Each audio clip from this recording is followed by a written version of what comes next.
Well, last week's winter weather hit Hampton roads hard. Town Center in Virginia Beach was just one of the spots where Chopper 10 flew over to show you. It took a lot of manpower and supplies to keep the streets clear of ice and snow there. So are local public works crews ready if winter weather hits again? 10 to your sides, Erin Kelly filed this report before heading to breaking news. Just days ago, Chopper 10 showed you the tough job facing many crews in Hampton roads. These 2 weeks back to back have made it very difficult on all of our staff. The snow is gone, but the work continues for Virginia Beach Public Works. They went through 2,800 tons of a salt and sand mixture that treated the streets and have to replenish it. We've just mixed about 700 tons of abrasives, salt and sand combined. We have about 550 tons on hand at this site.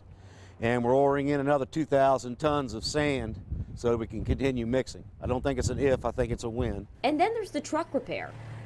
Superintendent of Highways, Jim Huntington, says all the snow did a number on their equipment. We have different types of problems from transmissions, plow racks, minor stuff on our blades assemblies that need to be repaired and replaced. And at hardware stores, customers are still looking for winter weather supplies. Even today, we still have people coming in looking for shovels and all that. We probably sold 20, 30 bags of salt today. Taylor's Do-It Center on Laskin Road has restocked rock salt after days of selling out. It was kind of crazy. Just like we had probably 80 people in here at one point waiting for ice melt.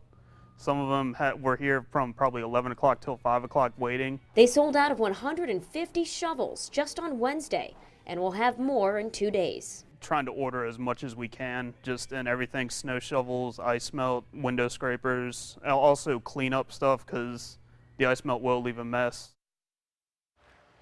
Now, the salt and sand we showed you is just at one facility. Virginia Beach keeps up to 700 tons at each of its other 2 sites.